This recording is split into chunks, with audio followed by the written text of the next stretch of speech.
In his keynote address on Wednesday, the president of the Caribbean Development Bank, Dr. Hyginus Leon, highlighted the considerable challenges that confronted the bank's borrowing member states over the past 2 years.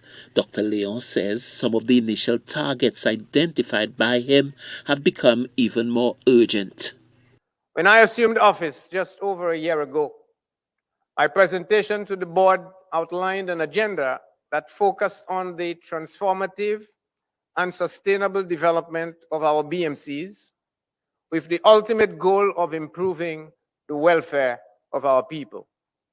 This approach, which I have been consistently promoting regionally, speaks to development that is both holistic and inclusive, with resilience and innovation as cornerstones.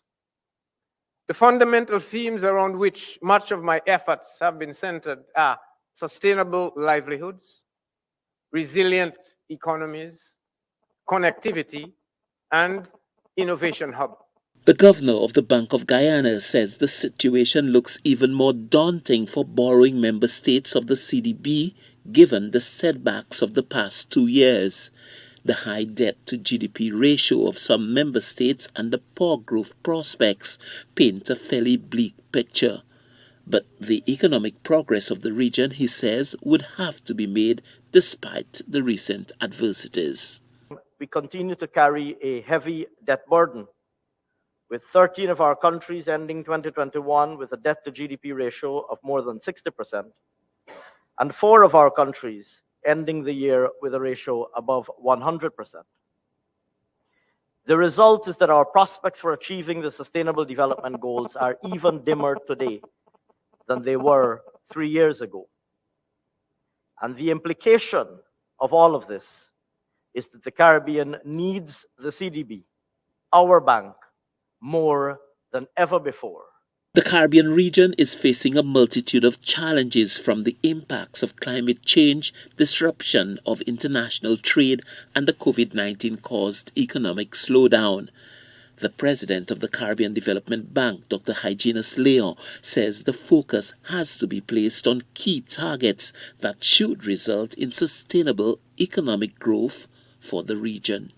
Our focus for 2022 to 2023 will be on advancing food and nutrition security, energy security, and water security. I think you will all agree these are 3 key securities that the region cannot afford not to address over the near and long term. So let me begin first with food and nutrition security. For decades, the Caribbean has been over-reliant on food imports. The World Bank estimates that between 80 and 90% of all food consumed in the region comes from abroad. And only 3 countries in the region, Guyana, Belize, and Haiti, produce more than 50% of their own food.